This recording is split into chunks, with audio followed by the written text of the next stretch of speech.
লব্য কার্যকর শক্তি কর্মদক্ষতার উপরে নির্ভর করে কেন? ব্যাখ্যা করো।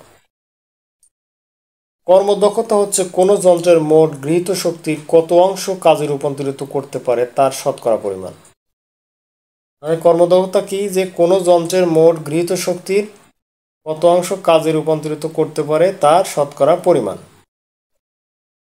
অর্থাৎ কোনো যন্ত্রের কর্মদক্ষতা যত বেশি সেটি তার দ্বারা শোষিত শক্তির তত বেশি অংশ কাজে রূপান্তরিত করতে সক্ষম।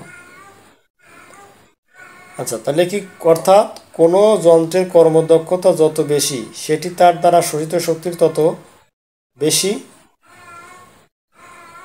অংশ কাজে রূপান্তরিত করতে সক্ষম। আবার কর্মদক্ষতা যত কম সেটি তার দ্বারা গৃহীত শক্তির তত কম অংশ কাজে রূপান্তরিত করতে পারবে।